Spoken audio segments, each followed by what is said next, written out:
Villagrande era un pequeño pueblo perdido en las montañas del norte de España, uno de esos lugares que parecían haberse quedado atrapados en el tiempo.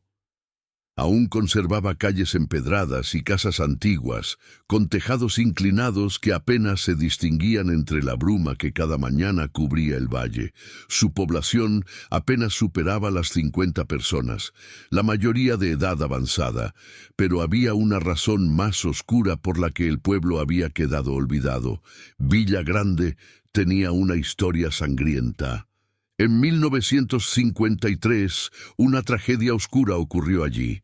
Una serie de desapariciones sin explicación sacudió al pueblo. Lo que comenzó con un niño desaparecido pronto se convirtió en una ola de desapariciones que incluyó a más de 10 personas en menos de un año. El caso nunca fue resuelto, y con el tiempo, el pueblo se convirtió en un lugar al que pocos se atrevían a ir. Sin embargo, a pesar de su macabro pasado, Clara Martínez, una joven periodista, decidió investigar. Había escuchado de los rumores mientras trabajaba en un reportaje sobre pueblos fantasmas de España, y Villagrande le había llamado la atención. Decidida a desentrañar la verdad detrás de las desapariciones, Clara organizó su viaje. Cuando llegó al pueblo, era ya entrada la tarde. El aire fresco de la montaña traía consigo un aroma a pino y humedad. Clara observó a los pocos aldeanos desde la ventanilla del coche. Las caras eran inexpresivas, casi sombrías, como si cargaran el peso de algo que preferían no recordar. Bienvenida a Villagrande, dijo un anciano desde la entrada de una casa de piedra. No muchos forasteros vienen por aquí. Estoy investigando la historia de las desapariciones de los años 50. Respondió Clara, tratando de sonar casual. El anciano la miró con detenimiento, frunciendo el ceño. Algunos secretos es mejor dejarlos enterrados.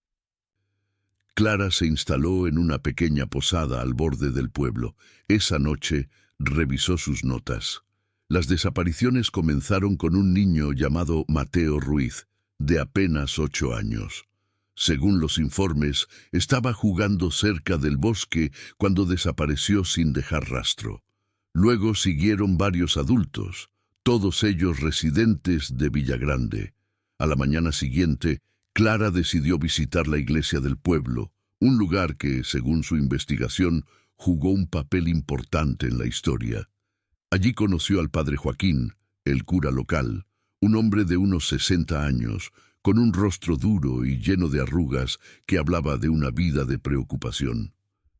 Sé por qué estás aquí, dijo el cura mientras Clara se arrodillaba en un banco. Sí, padre. Quiero saber qué les ocurrió a esas personas. Joaquín la miró fijamente, como si estuviera evaluando si debía o no contarle la verdad.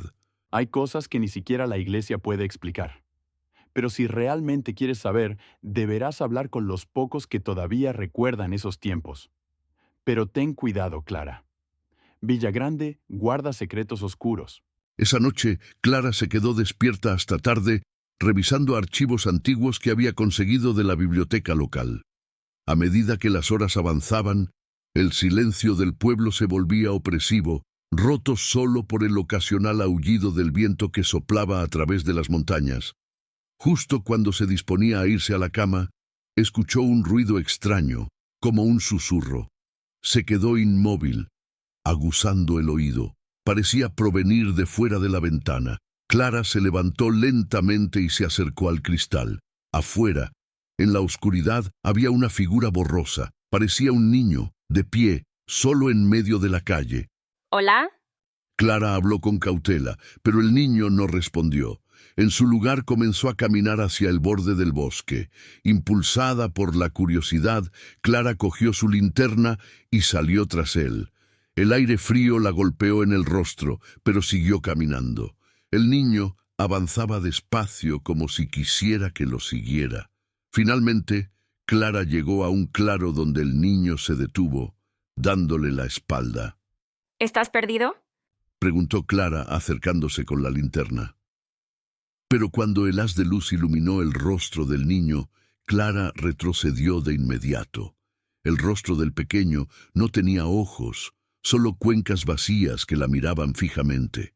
El cuerpo del niño se disolvió en la niebla y Clara, aterrada, cayó de rodillas. Con el corazón latiendo violentamente en su pecho, volvió a la posada corriendo, sin mirar atrás. Al día siguiente, Clara se encontró con Margarita, una anciana que vivía en una pequeña casa junto al cementerio del pueblo. Margarita había vivido en Villagrande toda su vida y recordaba claramente las desapariciones. Nadie sabe qué les pasó a esos pobres niños y adultos. No se encontraron cuerpos, no hubo señales de lucha.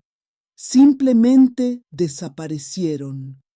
Explicó Margarita mientras sostenía una fotografía en blanco y negro de una de las víctimas, un hombre llamado Pedro. ¿Usted cree en algo sobrenatural? Preguntó Clara mientras anotaba todo lo que podía. Margarita vaciló antes de responder.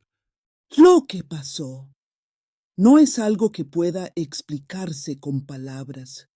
Todos en el pueblo sabíamos que había algo en el bosque, algo oscuro que no se debía molestar. ¿Algo? ¿A qué se refiere?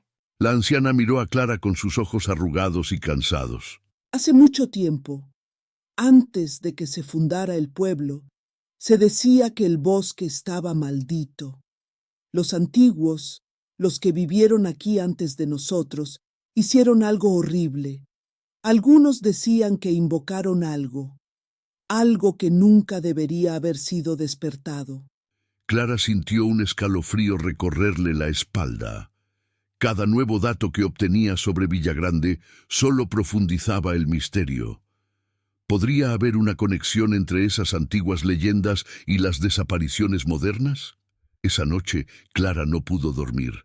Las palabras de Margarita resonaban en su mente. ¿Podría haber algo en ese bosque que hubiera desencadenado las desapariciones?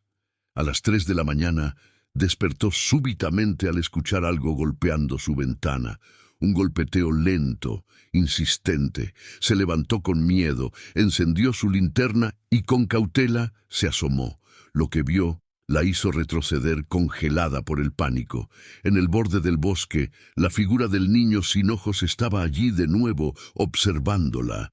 Clara respiró hondo y decidió enfrentarse a lo que fuera que la estuviera atormentando. Tomó su linterna, un crucifijo que había comprado por pura precaución, y salió de la posada. Caminó decidida hacia el bosque. Cada paso se sentía más pesado, como si el aire mismo se volviera más denso. El niño, que antes se había desvanecido, la guiaba nuevamente al claro. Cuando llegó al mismo lugar donde había visto al niño por primera vez, algo cambió. El aire se volvió helado y la niebla alrededor de ella empezó a espesarse, envolviéndola por completo. A través de la niebla, escuchó susurros que parecían provenir de todas partes. De repente, sintió que algo la observaba desde las sombras del bosque. Clara. Una voz suave, susurrante, la llamó por su nombre. La periodista dio un paso atrás, aterrada. Frente a ella, emergiendo de entre los árboles, apareció una figura que no era ni humana ni animal. Era una sombra retorcida, con miembros alargados y deformes y ojos que brillaban con una luz débil. Tú también lo sentirás. Dijo la figura, su voz como un eco distorsionado. Como ellos. Clara no sabía a qué se refería, pero el terror comenzó a apoderarse de ella. Dio un paso atrás, pero sintió que sus pies no podían moverse. La sombra se acercaba lentamente y los susurros a su alrededor se intensificaban. Todos están aquí. Susurró la sombra y de repente Clara pudo ver. Alrededor del claro, entre la niebla, surgían decenas de figuras humanas, los desaparecidos. Sus rostros estaban vacíos, desprovistos de vida, pero todos la observaban. Clara comprendió en ese instante que las desapariciones no habían sido obra de personas, sino de algo más antiguo, más oscuro, y ahora ella había entrado en el mismo territorio maldito. Con un grito desesperado, Clara corrió hacia el pueblo, su respiración entrecortada mientras las figuras se desvanecían tras ella. Cuando llegó a la iglesia, las puertas estaban abiertas como si la esperaran. Padre Joaquín la recibió, su expresión grave pero no sorprendida. Lo viste, ¿verdad? Preguntó el cura con una voz cansada.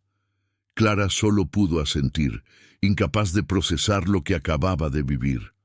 Lo que viste en el bosque ha estado ahí desde mucho antes de que existiera Villagrande. Algunos dicen que es un eco de los antiguos sacrificios, una entidad que exige almas para ser apaciguada. ¿Y por qué nadie ha hecho nada? ¿Por qué no detuvieron esto? Lo intentamos, pero no se puede detener lo que es eterno. Lo único que podemos hacer es mantenerlo contenido. Si el pueblo desapareciera, esa cosa encontraría una forma de expandirse. Clara comprendió que el pueblo no solo vivía en silencio por miedo, sino también porque, de alguna manera, sabían que su propia existencia estaba ligada a la entidad en el bosque. Villagrande había hecho un pacto no hablado para mantenerla confinada. Tienes que irte, Clara, Dijo Joaquín. mientras puedas. Y no mires atrás. Clara dejó Villagrande al día siguiente. Mientras conducía por el sinuoso camino de montaña, no podía evitar mirar por el retrovisor, como si esperara ver algo persiguiéndola. Aunque había dejado atrás el pueblo, las imágenes de lo que había visto la seguirían por siempre. Los desaparecidos, el niño sin ojos y la sombra retorcida que hablaba en susurros. Todos estaban allí, atrapados en una realidad paralela a la nuestra, víctimas de una oscuridad que nunca debió haber sido desenterrada. Clara juró no hablar de lo que vio. Sabía que nadie la creería, y lo peor de todo, sabía que algún día alguien más iría a Villagrande, atraído por el misterio, y sufriría el mismo destino. Y así, el oscuro secreto de Villagrande permaneció en las sombras, esperando a la próxima alma curiosa que se atreviera a entrar en su territorio.